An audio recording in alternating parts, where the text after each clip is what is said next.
आप देख रहे हैं श्री हरि कृपा आश्रम चैनल। संस्थापक स्वामी श्री हरि चैतन्य पुरी जी महाराज।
असतो मा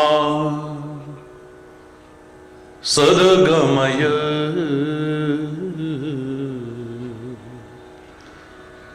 तमसो मा ज्योतिर्गमय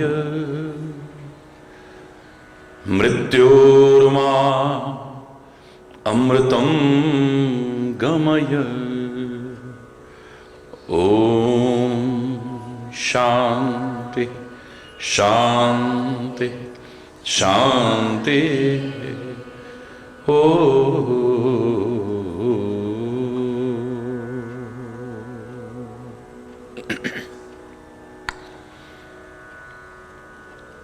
त्वमेव माताश्च पिता त्वमेव, त्वमेव बन्धुश्च सखा त्वमेव, त्वमेव विद्या द्रविणं त्वमेव, त्वमेव सर्वं मम देव देव।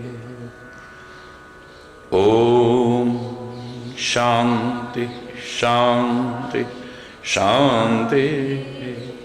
हो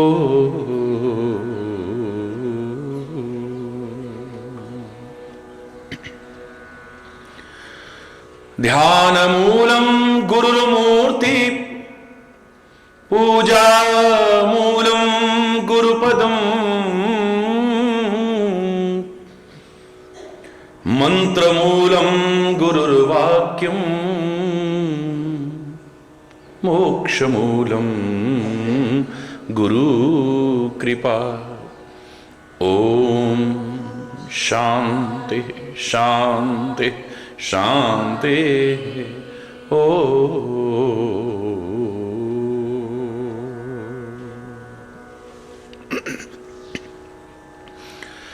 सबके लव पे तेरा नाम, सुबह शाम हो, सुबह शाम हो, सुबह शाम हो। सबके लव पे तेरा नाम, सुबह शाम हो, सुबह शाम हो, सुबह शाम हो। हर बुराई से बचें, बस नेक काम हो, बस नेक काम हो, बस नेक काम हो। हर बुराई से बचें, बस नेक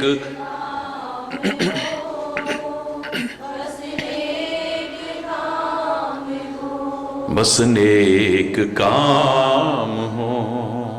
सबके लव पे तेरा नाम, सुबह शाम हो, सुबह शाम हो,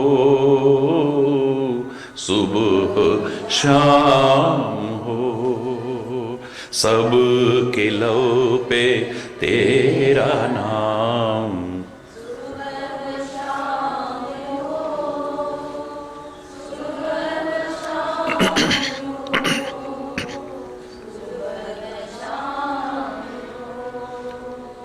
जिंदगी खुशहाल हो, हर आदमी सुखी,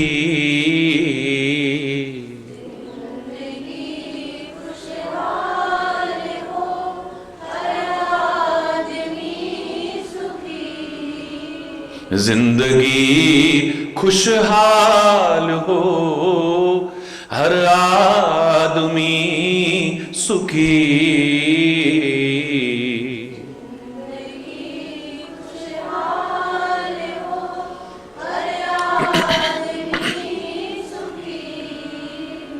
भावना हो प्यार की, न हो कोई दुखी।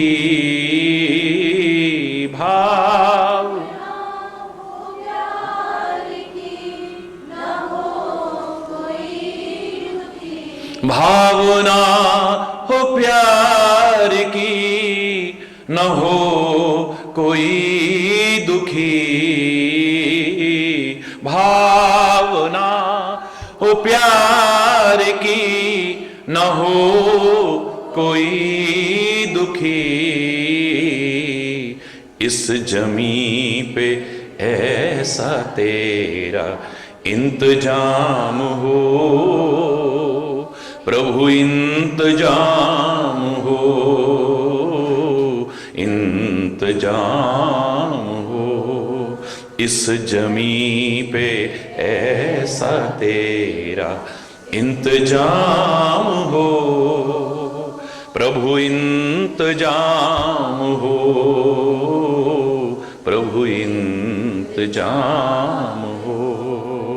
सबके लो पे तेरा नाम, सुबह शाम हो, सुबह शाम हो, सुबह शाम हो। सब के लो पे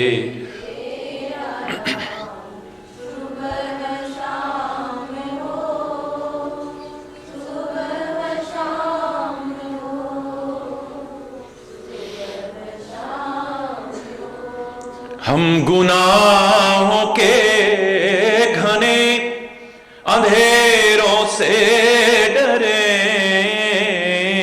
हम के घने अंधेरों से डरे। हम गुनाहों के घने अंधेरों से डरे। हम गुनाहों के घने अंधेरों से डरे। हम तो सच्चे दिल से यही कामना करें, हम तो सच्चे दिल से यही कामना करें, यही कामना करें। अब न किसी दिल में कोई इंतकाम हो, नहीं इंतकाम हो, नहीं इंतकाम हो। अब न किसी दिल में कोई इंतकाम हो, नहीं इंतकाम हो, नहीं इंतकाम हो। सबके लो पे तेरा नाम, सुबह शाम हो, सुबह शाम हो, सुबह शाम हो। सब के लो पे तेरा नाम।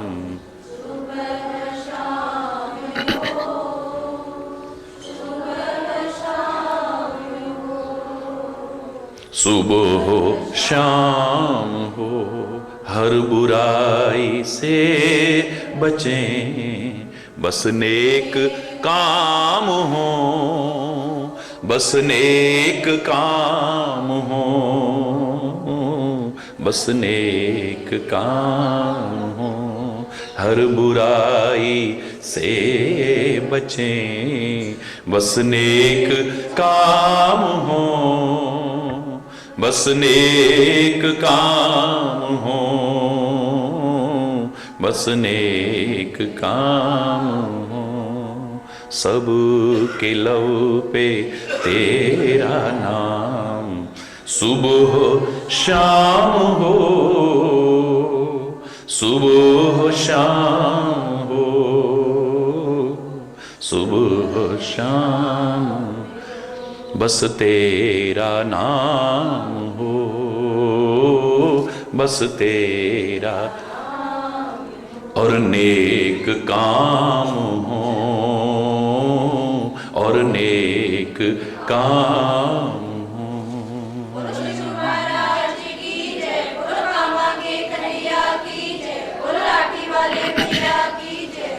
हरि बोल, हरि बोल। क्या है संसार का सबसे बड़ा पाप?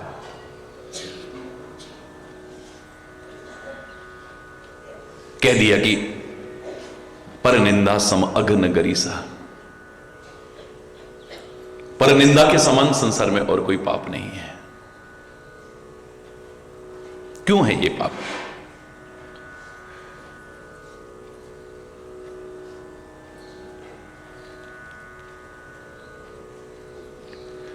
क्योंकि हमारा ध्यान फिर सत्कार्य में नहीं होता, पुण्य कार्य में नहीं होता, सेवा में नहीं होता, सत्य चिंतन में नहीं होता, प्रभु स्मरण में नहीं होता, बस परदोष चिंतन में ही लगा रहता है, परदोष वर्णन में ही लगा रहता है।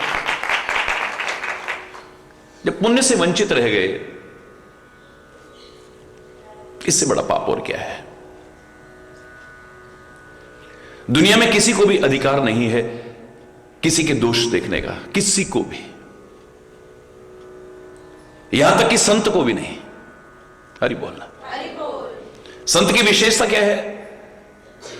मधुकर सरिस संत गुणग्राही है। संत तो भंवरे की तरह, मधुमक्खी की तरह गुणग्राहक होते हैं। जहां भी गुण दिखाई दिया बस उसे लेकर के अपने जीवन को सर्वगुण संपन्न बनाने की कोशिश करते हैं, गुण ग्रहण करते हैं, दोष का तो परित्याग कर देते हैं। जिसे संत का सत्संग मिल जाए उसका विवेक जागृत हो जाता है, और विवेक यानी नीर क्षीर का निर्णय करने की क्षमता। हंस की तरह हो जाता है, जैसे हंस के सामने दूध रख दिया जाए वो पानी को अलग कर देगा, उसका सार सार ग्रहण कर लेगा। साधु ऐसा चाहिए जैसा सूप स्वभाव, सार सार को गही रहे थोथा दे गुणा। जहां से सार मिले, जहां से गुण मिले, उसे ग्रहण कर ले। संत को भी अधिकार नहीं है परदोष चिंतन का, परदोष वर्णन तो सवाल ही नहीं है, परदोष चर्चा का तो सवाल ही नहीं है। हां, हर सिद्धांत के साथ अपवाद होता है, एक्सेप्शंस आर ऑलवेज देयर, और इस सिद्धांत के साथ भी अपवाद है। अपवाद स्वरूप मात्र 3 लोगों को अधिकार है दोष देखने का, याद रखना, मात्र 3 लोगों को। पहला है डॉक्टर को दोष देखने का अधिकार, हमारे शरीर के दोष देखने का अधिकार, हमारे नहीं, हमारे शरीर के दोष देखने का अधिकार है।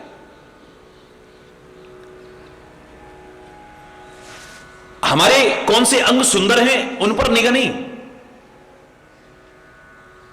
हमारे कौन से अंग आकर्षक हैं उन पर नहीं,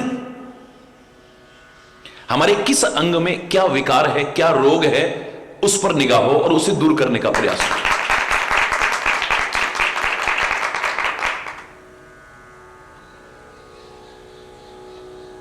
उसे हमारे शरीर के दोष देखने का अधिकार है। कमियां नहीं देखेगा, दोष नहीं देखेगा, कैसे दूर करेगा? आपको स्वास्थ्य कैसे प्रदान करेगा? हरि बोल। दूसरा अधिकार हो सकता है मंत्रियों को, सचिवों को राज्य सत्ता का दोष देखने का। राज्य सत्ता की क्या उपलब्धियां हैं उसका वर्णन करने का नहीं, उसमें कहां कमियां हैं जिन्हें दूर न किया तो जनता में कहीं विद्रोह न हो जाए और राज्य सत्ता पलट ना जाए कहीं। वो राजा को बताया करते थे कि लोग पीड़ित हैं, उन पर व्यर्थ के करों का भार डाला जा रहा है, उन्हें प्रशासन दबाने की कोशिश करता है, कुचलने की कोशिश करता है, उनकी आवाज को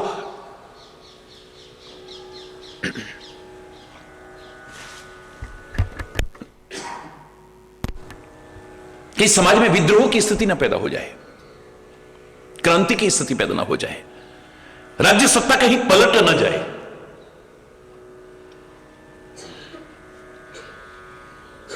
हमारे 1 वर्ष में ये उपलब्धि रही है, हमारे 2 वर्ष में ये उपलब्धि रही है, हमारे 5 वर्ष में ये उपलब्धि है, हमारे 20 वर्ष में उपलब्धियां तो सब गिनाते हैं, लेकिन राज्य सत्ता के जो सचिव हैं, मंत्री हैं, उनको दोषों पर ध्यान देना चाहिए और उन्हें दूर करके अपनी राज्य सत्ता को सुदृढ़ बनाने की कोशिश करनी चाहिए।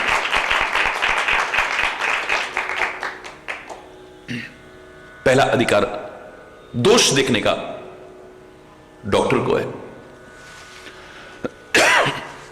वैद्य को है, हमारे शरीर के दोष देखने का।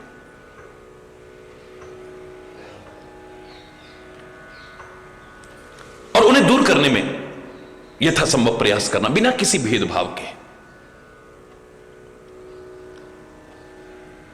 डॉक्टर के मन में कोई भेदभाव नहीं हो, वो डॉक्टर माने डॉक्टर। शत्रु देश का व्यक्ति भी अगर उसके पास उपचार के लिए आता है तो उसके मन में किसी प्रकार की दुर्भावना नहीं आती है, विरोध नहीं आता है, वैर नहीं आता है और उसकी वजह से वो बदला लेने की कोशिश नहीं करता है, अन्यथा वो डॉक्टर नहीं है। रावण का वैद्य है सुखेन और युद्ध भूमि में शत्रु मूर्छित हो चुका है, मृत्युशैया पर है और ऐसे में अगर सुखेन वैद्य को बुलाया गया तो उसने बदला लेने की कोशिश नहीं की है, उचित रीति बताई है, स्थान बताया है, पहचान बताई है, ये बूटी आप ले आओ सूर्योदय से पूर्व और चंद बूंदे भी आपने डाली, ये उठ करके बैठ जाए। तो कोई बिना किसी भेदभाव के हितकारी चिंतन रखते हुए उसका उद्देश्य आपको अच्छा स्वास्थ्य देना है, उसकी दुश्मनी नहीं है आपसे। थोड़ी भी हम बुद्धि रखते हैं तो डॉक्टर की क्रिया को हम पहचान जाते हैं। डॉक्टर मीठी गोली भी दे रहा है तो हमारी भलाई के लिए दे रहा है, कड़वी गोली दे रहा है तो दुश्मनी नहीं है, हमारी भलाई के लिए दे रहा है। अगर वो चीरा भी लगाता है तो उसमें भी हमारी भलाई छुपी है, ऑपरेशन करके फाड़ रहा है, हमारी भलाई के लिए कर रहा है। जहर आगे फैलने लगे, किसी महत्वपूर्ण से महत्वपूर्ण अंगों को काट के भी फेंकना पड़े वो काट देता है, कोई शत्रुतावश नहीं, हमारी भलाई के लिए कर रहा है। अपवाद स्वरूप पहला अधिकार है दोष देखने का। दूसरा अधिकार दिया है सचिवों को, मंत्रियों को, राज्य सत्ता के दोष देखने का। लेकिन हमारे जीवन के दोष देखने का किसी को अधिकार नहीं है, एकमात्र सद्गुरु को अधिकार हो सकता है। उसकी कोई शत्रुता नहीं है, उसे कोई शौक नहीं है, वो एक संत भी तो है ना। उसका उद्देश्य दोष दर्शन नहीं है, दोष वर्णन नहीं है, दोष चिंतन नहीं है उसका, क्योंकि तुम उसके आश्रित हो। तुम्हारे जीवन की कोई कमियां, तुम्हारे जीवन के कोई विकार, तुम्हारे जीवन की कोई विकृतियां तुम्हारे जीवन को पतन के कगार पर न खड़ा कर दे। जैसे मां अपने आश्रित बच्चे का ध्यान रखती है, ऐसे ही सद्गुरु अपने आश्रित शिष्यों का कदम कदम पर ध्यान रखते हैं और कहां कमियां आ रही हैं उसे बताने की कोशिश करते हैं।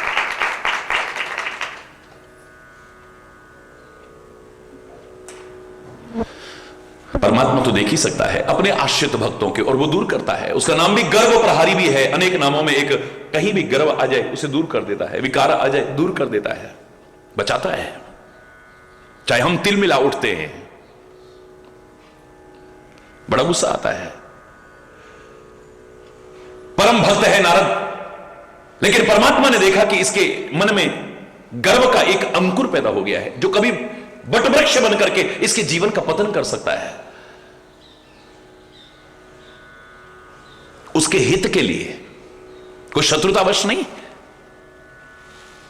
उसका अहंकार खत्म करने के लिए भगवान ने क्या कुछ नहीं किया है। काम का अहंकार था, इतना काम जागृत हुआ, अविवाह की इच्छा जागृत हो गई है। क्रोध पर विजय प्राप्त करने का अहंकार है, काम पर विजय प्राप्त करने का इतना गुस्सा आया कि जिन परमात्मा का नाम रटता था नारायण नारायण, अब उन्हीं को गुस्से में आकर के शाप दे रहा है। इतना गुस्सा आया, इतना गुस्सा आया। आदमी तिल मिला उठता है। लेकिन याद रखना, मेरा परमात्मा, मेरे सच्चे सदगुरु, उनकी कोई शत्रुता नहीं है तुमसे। वो तुम्हारी भलाई के लिए तुम्हारे दोष देखते हैं। उनका दोष चिंतन का, क्योंकि वो संत भी हैं। ये नहीं कि उसके बाद में वो उसी पर सोचते रहे, उसी पर सोचते रहे और अपना दिमाग खराब करते रहे, जैसे आप लोग कर लेते हो। हरि बोल।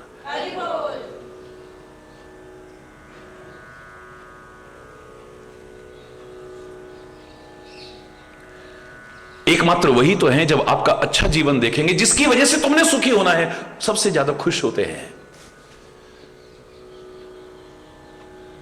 एक वही है जो हमें दुखी देख करके परम दुखी हो जाते हैं। लोग तो रो करके सुनते हैं, हंस के उड़ाते हैं, बाहर मजाक उड़ाते हैं। हमारी खुशी की खबर सुनते हैं, हमसे ईर्ष्या करते हैं लोग। लेकिन मेरा सच्चा सदगुरु, मेरा परमात्मा, जितना हम आगे बढ़ेंगे खुश होता है वो।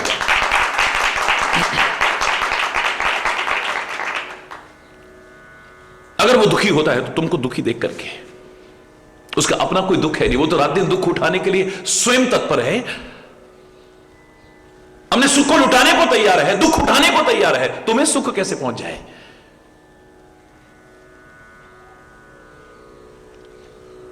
मात्र इसीलिए तुम्हारा भला चाहते हुए वो तुम्हारे दोषों को देखता है, बताता है और उन्हें दूर कराने की कोशिश करता है। ये दूर हो गए, तुम्हारा जीवन सर्वगुण संपन्न हो जाए, तुमसे कुछ अपराध ना हो, तुमसे जीवन में कमियां ना हो, त्रुटियां ना हो, विकार ना रहे, गंदे व्यसन ना रहे, और तुम्हारा जीवन सुखी हो, समृद्ध हो, खुशहाल हो। हरि बोल।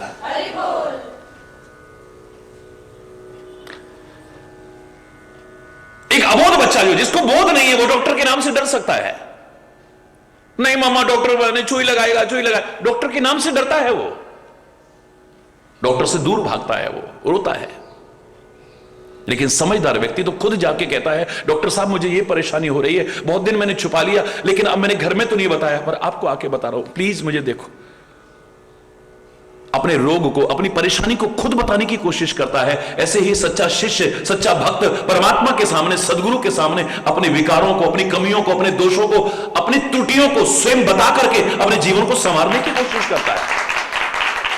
खुद रख देता है, खोल करके रख देता है, मेरे अंदर ये कमी आ गई है गुरु महाराज, आपसे कुछ छुपा नहीं है, लेकिन कन्फेस करता हूं।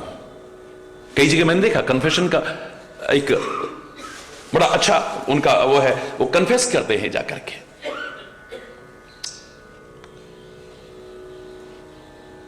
जाकर के स्वीकार करते हैं, हमसे एक कमी हो रही है। गुरु को बताने की भी आवश्यकता नहीं पड़ती है, जिसके बताने पर तुम तिल मिला उठते हो, तुम्हें गुस्सा आ जाता है, तुम्हारे मन में दुर्भावनाएं आ जाती हैं परम हितैषी के प्रति।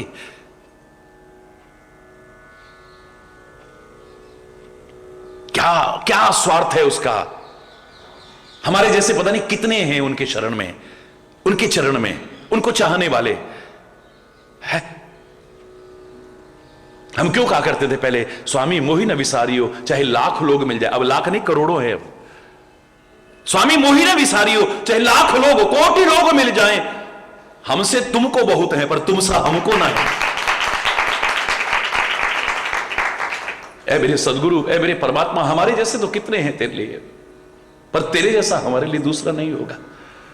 ऐसा हित चाहने वाला कौन होगा हमारा, ऐसा भला चाहने वाला कौन होगा। चापलूसी की बातें तो बहुत करने वाले मिल जाएंगे, ठकुर सुहाती करने वाले बहुत मिल जाएंगे, हमारे मन को क्या अच्छा लग रहा है ऐसा कहने वाले बहुत मिल जाएंगे, हमारी प्रशंसा करने वाले भी बहुत मिल जाएंगे, लेकिन आलोचना की दृष्टि से नहीं, हमारा हित चाहने के लिए हमारी कमियां बताने वाला तेरे अलावा कौन हो सकता है। और खाली बताने वाला नहीं, दूर करने का उपाय बताने वाला भी तेरे जैसा कौन हो सकता है। मैंने कहा था ना, किसी व्यक्ति ने किसी से तबला सीखा, उसका मतलब उस्ताद भी मंच पे बैठा हुआ है, उसका गुरु भी उसके पास बैठा हुआ है। तबला बजाया उसने, सारा हॉल तालियों से गड़गड़ा रहा है, सब कह रहे वाह कितना अच्छा तबला है, कितना अच्छा तबला बजाया। लेकिन जो गुरु बैठा हुआ ना, उस्ताद बैठा है, वो ये नहीं देखेगा आप कैसा बजा रहे हो, अच्छा बजा रहे हो, कमी कहां रह गई, हरि बोलना, और वो बाद में बताएगा। बेटा कोई जानकार बैठा होता तो देख यहां तूने ताल गलत की थी, हरि बोलना। बड़ा गुस्सा आएगा, सारे तो मेरी बड़ाई कर रहे हैं, इनको मेरी कमी नजर आती है क्या। उसका उद्देश्य कमी देखना नहीं है, बल्कि वो कमी देख करके, कमी दूर करा के तुम्हें और पारंगत करा करके और अधिक तालियां बजवाने के लायक बना रहा है। ये जो कमी रह गई है ये दूर और हो जाए तो प्रवीणता आ जाएगी तुम्हारे अंदर। उसका उद्देश्य ये है, और कोई उद्देश्य नहीं है। दुनिया आलोचना की दृष्टि से देखती है, वो तुम्हारे अंदर पारंगतता लाने के लिए, प्रवीणता लाने के लिए कर रहा है। तुम आलोचना के पात्र भी न बनो, ये उद्देश्य लेकर के कर रहा है। हरि बोल। सितार बजा रहा है, हर कोई बड़ाई कर रहा है, तालियां बजा रहा है, लेकिन सितार सिखाने वाला कह रहा है ये यहां गलत है। हरि बोल। आपको गाड़ी चलाते देख करके सब घर वाले खुश हो रहे हैं, लोग भी हाय इतनी सी उम्र है देखो और क्या गाड़ी कितनी तेज चला रहा है। लेकिन जो सिखाने वाला गाड़ी है उन्होंने कहा भैया तुम बिल्कुल चलाने लग गए हो, बड़ी अच्छी बात है, लेकिन यहां तुमने गलती की है, अगर इसे न सुधारा कभी एक्सीडेंट हो सकता है, याद रखना, दुर्घटना हो सकती है। सिखाने वाले का ध्यान कमियों पर रहेगा, ये कमियां भी दूर हो जाएं और प्रवीणता आए। क्योंकि जब आप तरक्की करते हो, आप सुखी होते हो, सबसे ज्यादा खुश वही होता है। मेरी एक इमेजिनेशन नहीं कहूंगा, मेरी एक भावना थी। स्वामी विवेकानंद जब अमेरिका में भारतीय संस्कृति का डंका बजा रहे हैं, शरीर से उस समय रामकृष्ण परमहंस नहीं थे, सब जानते हैं, लेकिन गुरु कभी जाता भी नहीं है। वंदे बोधमयम नित्यम, गुरु नित्य है, गुरु का ज्ञान नित्य है, गुरु का मार्गदर्शन नित्य है, वो कभी नष्ट नहीं होता है, याद रखना। और स्वयं विवेकानंद ने भी इस चीज को स्वीकार करा। सारे लोग स्वीकार करते हैं कि मुझे तो लग रहा था मेरी जवान से वही बोल रहे हैं। तो मेरी एक भावना है, गले में कैंसर है, बहुत वेदना हो रही है, आज आंखें छल छला पड़ी दर्द के मारे, लेकिन रामकृष्ण परमहंस आंसुओं को पी जाते हैं, पोंछ देते, अंदर ही पी जाते हैं। नहीं नहीं नहीं नहीं नहीं, शरीर है, कोई बात नहीं। उस पीड़ा को, उस वेदना को अंदर पी जाते, एक आंसू नहीं आने देते अपने दर्द के कारण। असह्य पीड़ा सहन करते हुए, मुस्कुराते हुए, आंसुओं को अंदर पीते हुए रामकृष्ण परमहंस लेटे हुए हैं। अचानक कान में आके कोई कहता है स्वामी जी आपके शिष्य ने तो अमेरिका में डंका बजा दिया है, सारे भारत का नाम रोशन कर दिया है। अब स्वामी रामकृष्ण परमहंस की आंखें छलक पड़ती है, बरस पड़ती है, छम छम बरसती है। अब पीड़ा के कारण नहीं बरस रही है, अपने शिष्य की प्रशंसा सुनकर के बरस रही है। ये खुशी के आंसू हैं। सबसे ज्यादा खुश होता है तुम्हारा सदगुरु, तुम्हारे अच्छे जीवन को देख करके सबसे ज्यादा प्रसन्न होता है परमात्मा। तुमको जब सुखी देखते हैं तो माता पिता प्रसन्न होते हैं, चाहे वो कष्टों में रह ले, चलो कोई बात नहीं, हमारा तो जैसे भी है, चलो बच्चे सुखी रहे, बच्चे सुखी रहे। रात दिन उनकी यही कामना है, और क्या कामना है उनकी।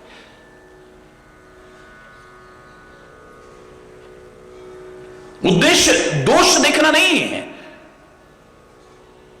दोष मुक्त करके तुम्हारे जीवन को और अच्छा बनाना उनका उद्देश्य है। अन्यथा दोष देखने का अधिकार किसी को भी नहीं है, याद रखना।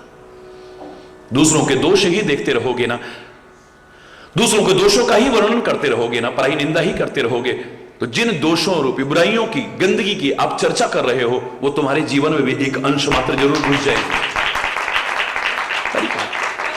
तो सारी दुनिया को किसने सुधारा है भैया? तुम सृष्टि को नहीं, दृष्टि को सुधारो, दृष्टिकोण को सुधारो, नजरिए को सुधारो। ये दृष्टि बदलते ही सृष्टि बदली नजर आती है।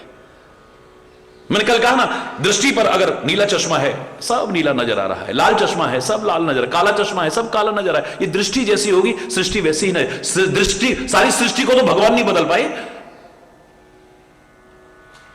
यदा यदा ही धर्मस्य ग्लानिर् भवति भारत, अभी मात्र 5,500 वर्ष पहले ये उद्घोष करते हुए मेरे परमात्मा श्री कृष्ण ने अधर्म के विनाश के लिए कितना महान कार्य किया है। क्या जड़मूल से खत्म हो गया? क्या सारी सृष्टि सुधर गई? उसके बाद तो कितने संत हुए हैं, कितने अवतार हुए हैं, कितने महापुरुष हुए हैं। क्या समाज में अब बुराइयां नहीं है? क्या विकृतियां नहीं है? क्या दोष नहीं है? क्या गंदे व्यसन नहीं है? क्या रूढ़िवादिताएं नहीं है? क्या अंधविश्वास नहीं है? क्या कमियां नहीं है? क्या बुराइयां नहीं है? क्या अधर्म फलता फूलता नजर नहीं आ रहा है? कितने लोगों को हमने समाज सुधारक का पट्टा दे दिया हमने, इस समाज ने, क्या सारा समाज सुधर गया? क्षमा चाहते हुए कहूंगा, ये सारी सृष्टि न सुधरी थी, न सुधर रही है, न आगे। दोनों पहलू, ब्रह्मा की सृष्टि उभयात्मक सृष्टि है। सुख दुख, पाप पुण्य, दिन राति, साधु असाधु, सुजाति कुजाति, दानव देव, ऊंच और नीचू, अमीय सुजीवन माहुर मीचू, काशी मग सुरसरी क्रमनासा। ये दोनों पहलू हमेशा है सिक्के के दोनों पहलू की तरह, और सबका महत्व है। दुख नहीं होगा तो सुख का अनुभव नहीं हो सकता है, बुरे लोग नहीं हो तो अच्छों की पहचान नहीं हो सकती है। रात का अपना महत्व है, दिन का अपना महत्व है। कोई कहे भगवान ने रात बनाई काहे को? अगर रात ना होती, तुम दिन भर काम करते रहते, पता नहीं कितने दिन जीते तुम, अगर तुम्हें विश्राम ना मिलता तो। नवी स्फूर्ति पैदा करने के लिए है ये, खाली सुनाना उद्देश्य नहीं है, निष्क्रियता लाना उद्देश्य नहीं है। अगले दिन फिर और अधिक कर्मठ होकर के, सक्रिय होकर के आगे बढ़ने के लिए संदेश है। अमृत तो बनाया, जहर काय को बनाया? अरे जहर उसने बुराई के लिए नहीं बनाया, उसने जो कुछ बनाया है बुराई हो ही नहीं सकती है। पर तुम जहर से आत्महत्या कर रहे हो, या किसी की हत्या कर रहे हो, या वैज्ञानिक बनकर के दवाइयां बना करके लोगों की जिंदगी बचा रहे हो, ये तुम्हारे ऊपर निर्भर है। उसी जहर से दवाइयां भी बनती हैं। हरि बोलना, हरि बोल, जोर से बोलना, हरि बोल। ये दोनों पहलू थे, आज भी हैं, आगे अनुपात में अंतर आ सकता है बस। कभी वो अनुपात बढ़ जाता है, कभी वो अनुपात बढ़ जाता है। और छोड़ो सारे समाज को, तुम अपने अंदर झांक करके देखो, तुम्हारे अंदर सुमति भी है, कुमति भी है, देवत्व भी है, असुरत्व भी है, अच्छाइयां भी है, बुराइयां भी है, निर्बलता भी है, ताकत भी है।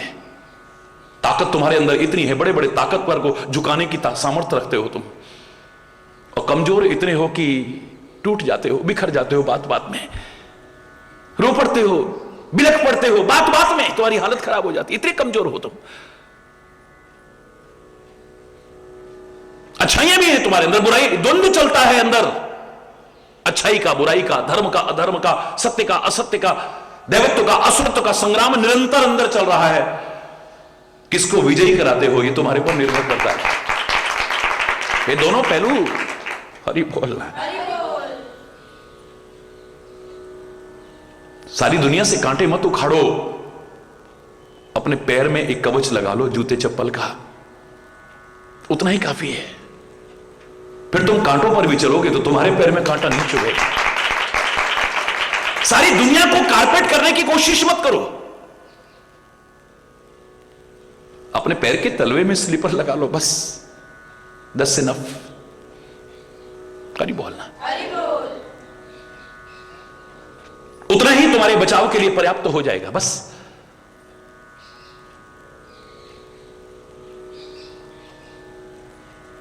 कुछ भी असंभव नहीं है, लेकिन यह संभव नहीं है कि सारी दुनिया पर तुम कारपेट कर सको, सारी पृथ्वी पर कर दो। ना, सारी पृथ्वी के कांटे उखाड़ करके सागर में फेंक दो, लाख प्रयास करके भी नहीं, कहीं ना कहीं जड़ रह जाएगी, फिर से पैदा हो जाएगा ये। और सारे पर कर दिया तो कहां खेती होगी, फिर कहां अन्य अन्य कार्य होंगे, सब बेकार हो जाएगा। तू अपने पैर में जूता पहन ले, बस बचता हुआ चला जा।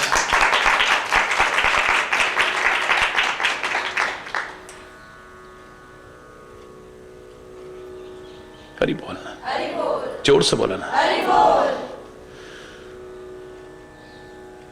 अगर तू ऐसा नहीं कर रहा है तो समझ ले कि बहुत बड़ा पाप कर रहा है तू। पुण्य तो तू कर ही नहीं पाएगा ना, उसका ऑपोजिट हो जाएगा। क्योंकि अपना अनमोल समय व्यर्थ के चिंतन में, व्यर्थ के वार्तालाप में, व्यर्थ की क्रियाओं में बर्बाद करना, इससे बड़ा कोई पाप नहीं हो सकता, इससे बड़ा अपराध। इतना अनमोल समय दिया है परमात्मा ने, इतने अनमोल जीवन दिया है, इतनी अनमोल श्वासें दिए, तू काहे में नष्ट कर रहा है उनको?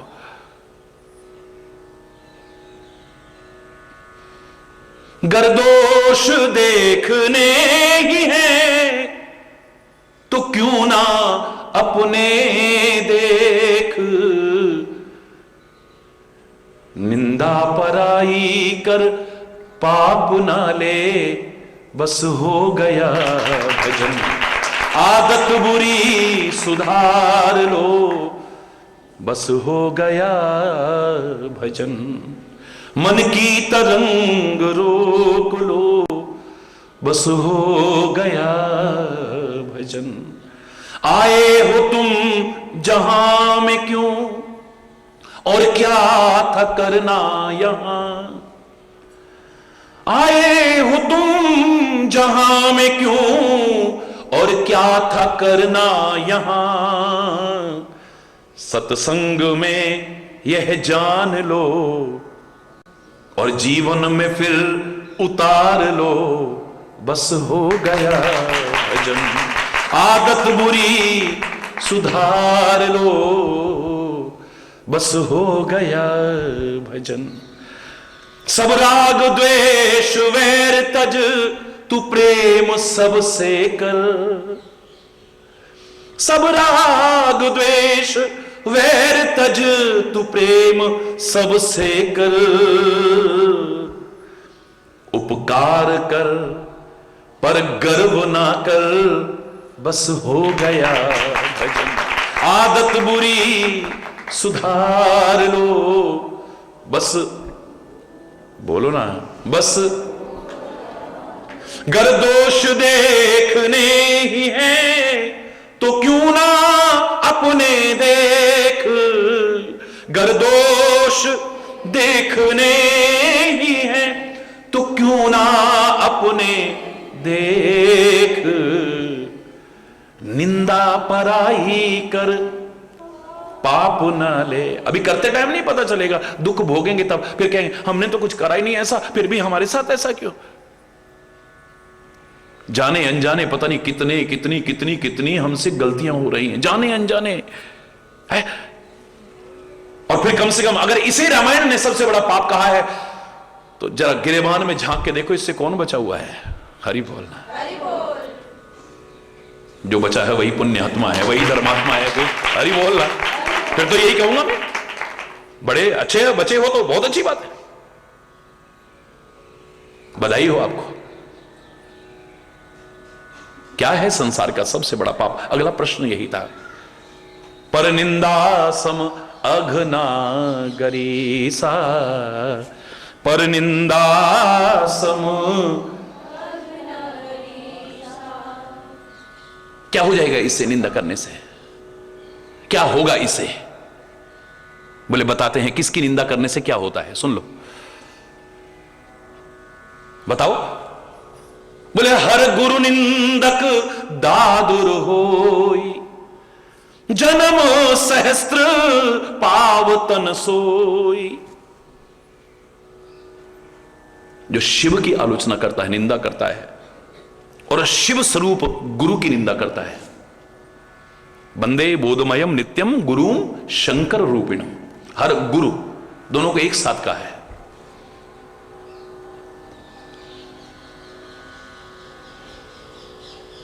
जो शिव की निंदा करता है या शिव स्वरूप गुरु की निंदा करता है, वो मेंढक बनता है। अब ये डराने वाली बात नहीं है कि भाई तुम अगला जन्म किसने देखा है, अभी यहां पहले करो ना। मैं तो कहा करता हूं ना, इस लोक तो बहुत तुमने रट लिए ना, पर इस लोक को संवार पाए ना उस लोक को संवार पाए तो बेकार है सारा। खाली वो रटने से तो कुछ नहीं होने वाला है। संस्कृत का अपना महत्व है, संस्कृति का अपना महत्व है, पर अपनाने से लाभ होगा ना, खाली गाने से तो लाभ होने वाला नहीं है। सामान्य लाभ है कि आप इस जबान से कुछ गलत नहीं बोल रहे हो, अच्छी चीज बोल रहे हो बस। पर उसमें कहा क्या जा रहा है, अगर उसको आपने निकाल के छोड़ दिया तो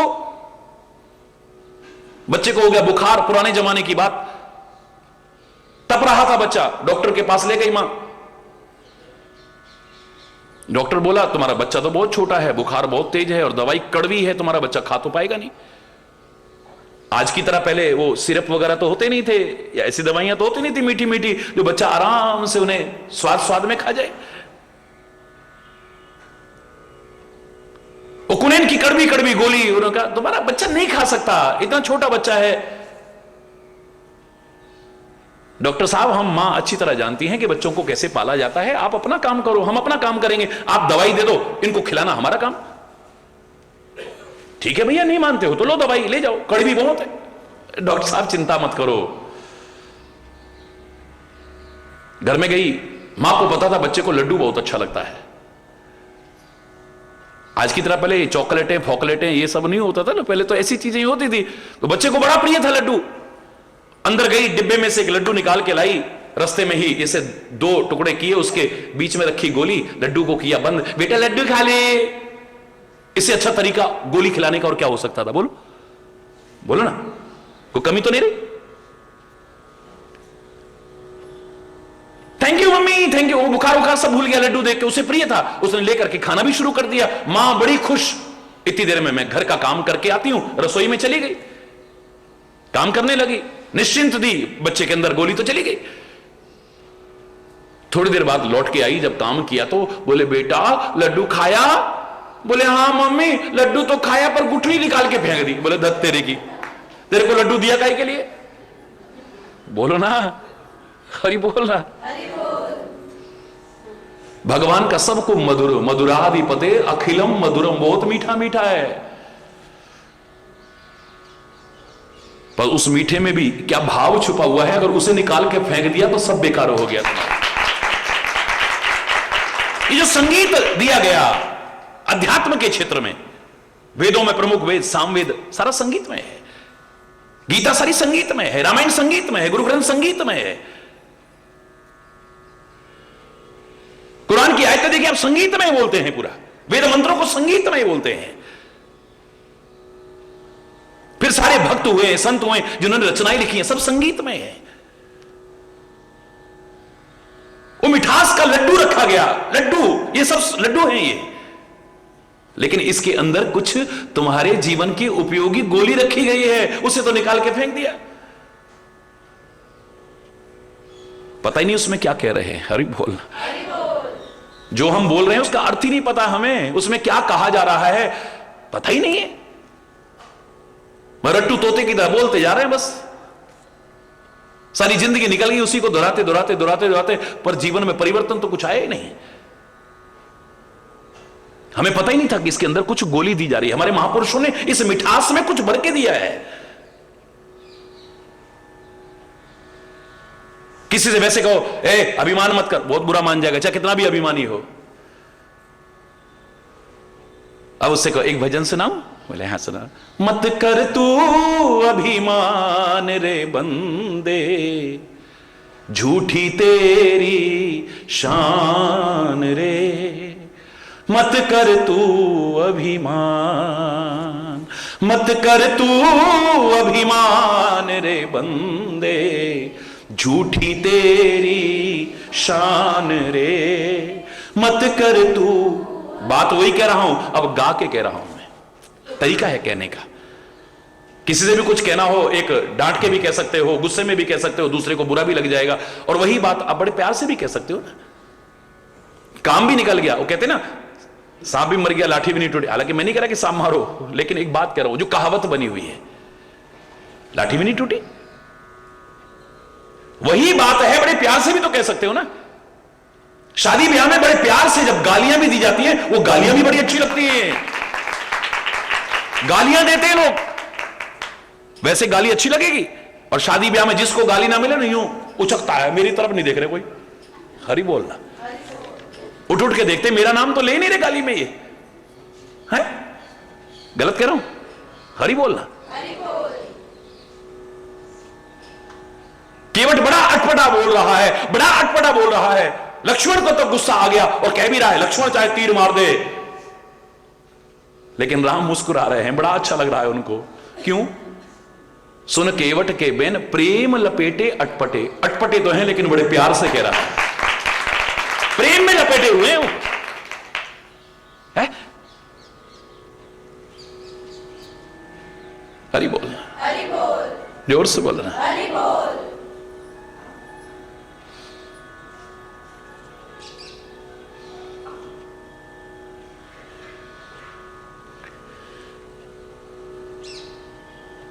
तो उसमें मिठास में कुछ दिया जा रहा है, हम इसे छोड़ देते हैं, खाली मिठास तक रह जाते हैं। बाजा बड़ा अच्छा बज रहा है, ढोलकी बड़ी अच्छी बज रही है, जीरा बिल्कुल सही या गलत बज रहा है, आवाज बड़ी प्यारी है, लय सुरताल का बड़ा ज्ञान है, पर उसमें कहा क्या जा रहा है? हरि बोलना, हरि बोल।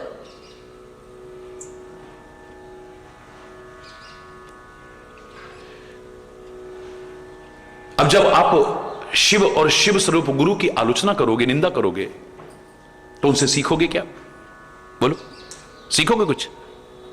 सीखोगे? वो सिखाएंगे भी तो आप तो और ही करते रहोगे, आपको वो मजाक लगेगा। द्रौपदी के मन में दुर्भावना है, मन में दुर्भाव, अपनी गलती का ध्यान नहीं। ठीक है, भीष्म पितामह की भी गलती रही होगी, लेकिन अपनी गलती का एहसास नहीं है। और भीष्म पितामह को जबरदस्ती उपदेश नहीं दे रहे हैं, वो तो सरसैया पर लेटे हुए हैं, उत्तरायण की प्रतीक्षा में। भगवान कृष्ण गए हैं, पांडव गए हैं, साथ में द्रौपदी आ गई, उन्होंने कहा है कि हमें कुछ उपदेश दे दो, हमें कुछ शिक्षा दो, हमें कोई नीति सिखाओ, कोई न्याय सिखाओ। प्रार्थना करने पर उन्होंने सिखाना शुरू किया है, तो द्रौपदी ने हंसना शुरू कर दिया है। हरि बोल, हरि बोल। बातें तो बड़ी कर रहे हैं और खुद देखो, न्याय की बातें करते हैं, नीति की बातें करते हैं। और जब भरे दरबार में मेरी लाज लूटी जा रही थी, तब चुप करके क्यों बैठे हुए थे? तब तुम्हें नीति याद नहीं थी, तब तुम्हें न्याय याद नहीं था, क्योंकि अपने मन में जहर भरा हुआ है ना, इसलिए सामने की अच्छी बातें भी आपको वही लगेंगी। भगवान कृष्ण को भी गुस्सा आ गया, बोले मैं कह रहा हूं, हमने प्रार्थना की है उनसे सीखने के लिए, उनको सिखाने की क्या आवश्यकता है, और इनके अनुभव का लाभ उठाने तुम मजाक उड़ा रही हो।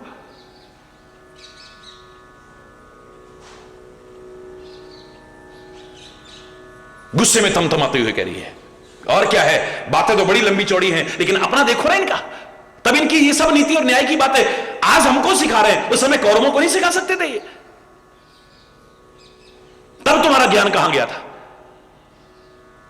पितामह आंख में आंसू लेके कहते हैं, देवी, हे पुत्री, तुम्हें कहने का अधिकार है, कह लो, लेकिन ये अपराध मत करना। मैं जो कह रहा हूं ये नाटक नहीं है, मेरे जीवन का अनुभव है ये। तब मुझसे गलती हुई, क्योंकि मैं कौरवों का अन्न खाता था, और उस अन्न के दुष्प्रभाव के कारण समय पर मैं निर्णय नहीं ले पाया, मुझे क्या करना है। लेकिन उनका जो अन्न खाया था, जिससे रक्त बना था, अब तीर लगने से सारा रक्त वो निकल चुका है, अब अंदर पूरा शुद्ध हो चुका है। अब मैं जो कह रहा हूं उसमें कोई नाटक नहीं है, कोई दिखावा नहीं है। इसका उपहास मत करो, इसे सीखो, तुम डालो जीवन में। पर जब तुम उपहास करोगे, आलोचना करोगे, क्या सीखोगे तुम उनसे?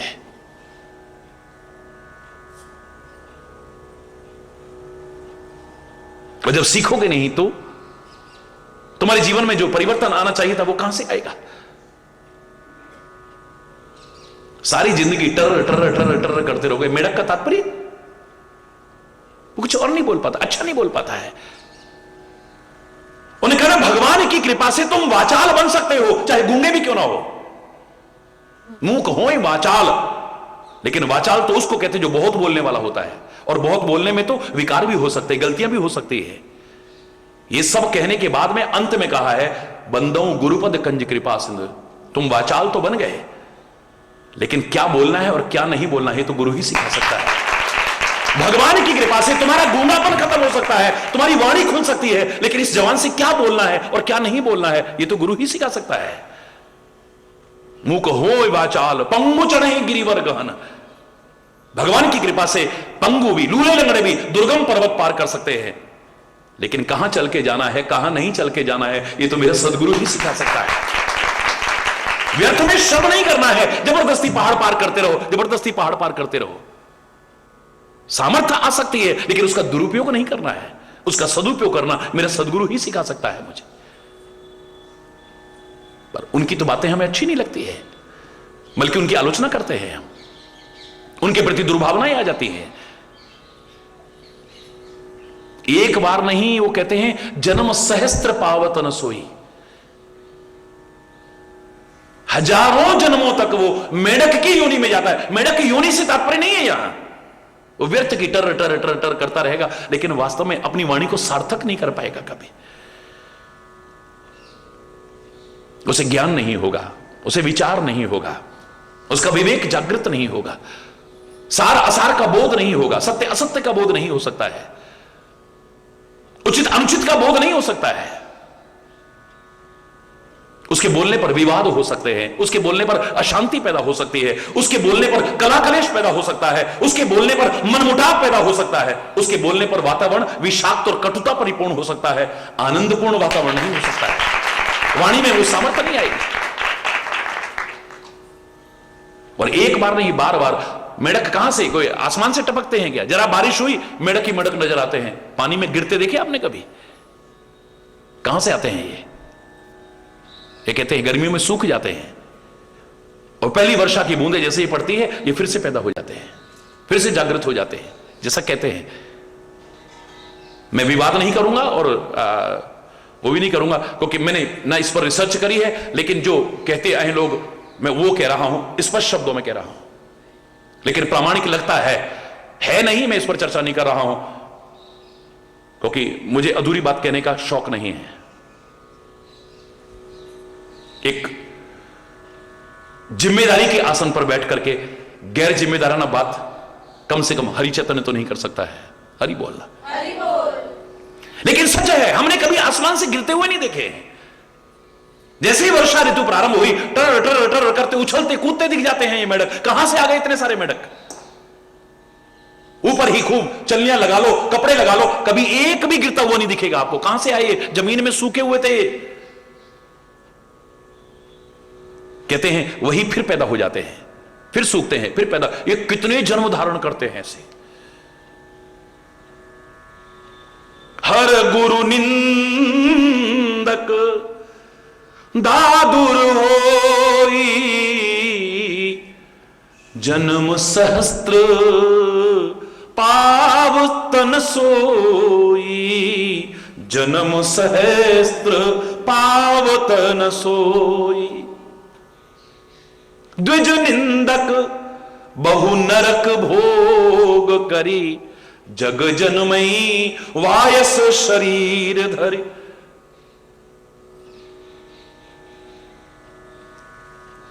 संतों की, विप्रों की निंदा करने वाला नरकों की यातनाएं भोगता है। अब नरकों की यात्राएं उस नरक की बात नहीं है जब संतों का मार्गदर्शन नहीं, विद्वानों का मार्गदर्शन नहीं अपनाना है, तो जैसे तैसे जीवन जियोगे। वहां नरक क्या, यहां अपने जीवन को नरक बना लो, अपने घर को नरक बना लोगे। स्वर्ग तुल्य वातावरण नहीं होगा, नरक जैसा वातावरण हो जाएगा, जहां रात दिन कला कलेश है, जहां रात दिन मनमुटाव है, अशांति है, कटुता है, विरोध है, वैमनस्यता है, घृणा है, एक दूसरे को देख करके खुश नहीं होता है, एक दूसरे के दुख से दुखी नहीं होता है, एक दूसरे के विरोध में ही तत्पर है, वही नरक है। याद रखना, जहां पर प्यार है, शांति है, सुलूक है, मेल जोल है, सद्भाव है, उस स्वर्ग का किसने कहा? वहां स्वर्ग उतर आया। एक दूसरे को देख के खुश हो जाता है, एक दूसरे के दुख से दुखी हो जाता है, एक दूसरे की खुशी से प्रसन्न हो जाता है, नाचने लगता है।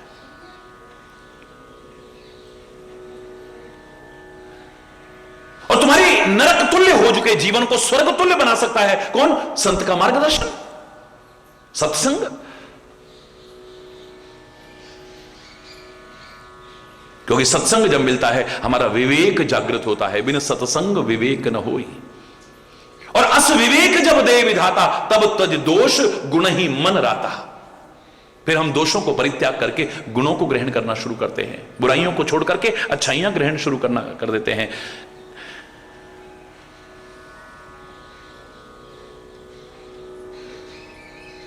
अपने विकारों को दूर करते हैं, अपने गंदे व्यसनों को दूर करते हैं, अपनी कमियों को दूर करते हैं, अपने जीवन को सद्गुण संपन्न बनाते हैं। बस वहीं स्वर्ग का वातावरण पैदा हुआ। पर संतों की और विद्वानों की तो हमने आलोचना की, उनकी निंदा की, तो उनके ज्ञान से लाभ कहां उठाएंगे हम? है? उनके मुंह पर तो हिम्मत होगी नहीं, कुत्तों की तरह पीछे से भौंकते रहेंगे, और क्या करेंगे हम? बोलो, उनके नजदीक ही नहीं भटकेंगे हम।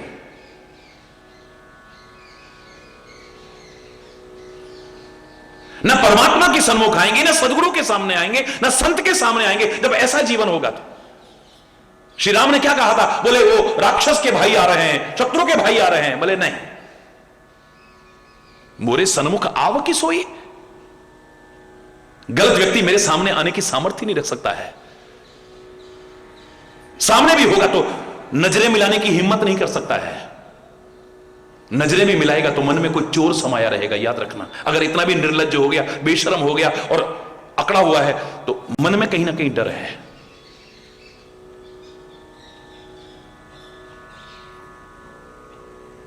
कमियां और बुराइयां हमें परमात्मा के करीब नहीं आने देती हैं, सत्संग के करीब नहीं आने देती हैं, सदगुरु के चरणों में नहीं आने देती हैं, याद रखना। खुद कहते हो आप, तुम हो एक अगोचर सबके प्राणपति, किस विधि मिलूं दया में तुमको मैं कुमति। जब तक मेरी कुमति है मैं तुमसे कैसे मिल सकता हूं? मिल ही नहीं सकता हूं। करीब नहीं भटकेंगे हम, करीब भी आ भी गए हैं तो दूर दूर दूर दूर। हमारी हिम्मत नहीं पड़ेगी नजरें मिलाने की, क्योंकि मन में चोर है, मन में दुर्भावनाएं हैं, मन में कमियां हैं।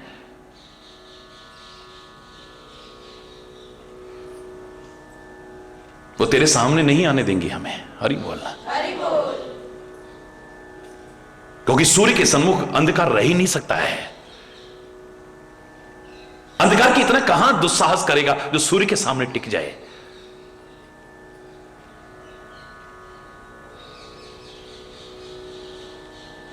हरि बोलना, हरि बोल। नजरें चुराएगा आदमी।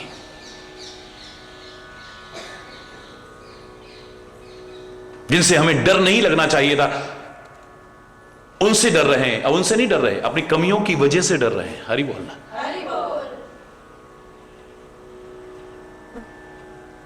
द्विज निंदक बहु नरक भोग कर। यह द्विज से तात्पर्य क्या है? संत।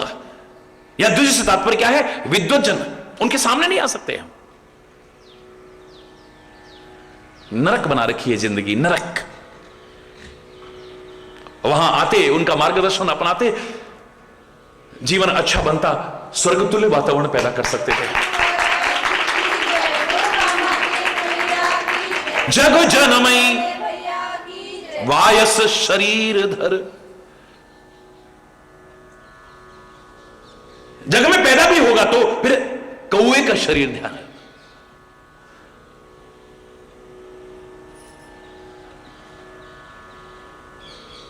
वायस एवं सबही ते डरही। कौआ सबसे डरता है, याद रखना, डरता है। उसके मन में भय आ जाता है।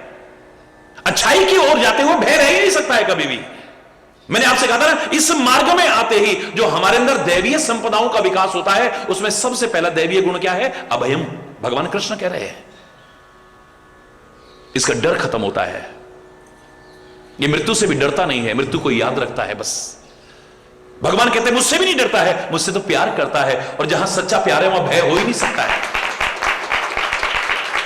अगर डरना शब्द इसके जीवन में रहेगा तो मुझसे कभी कुछ गलत ना हो जाए, मुझसे किसी का बुरा ना हो जाए, मुझसे किसी की बुराई ना हो जाए, बुराई के मार्ग पर पैर ना रखे जाए, बस इसी बात का डर हो, और कोई डर नहीं हो।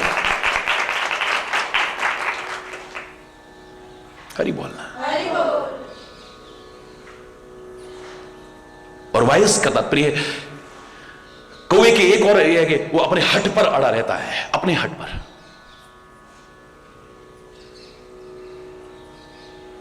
कागुशुंडी से ही तो कहा, सट स्वपक्ष तब हृदय विशाला, सपद होए पक्षी चंडाला। मैं सिखा रहा हूं, गुरुदेव कह रहे हैं, और तू सीख नहीं बल्कि तर्क कर रहा है, कुतर्क कर रहा है, अपनी बात को सिद्ध करने की कोशिश कर रहा है, सीखने की बजाय।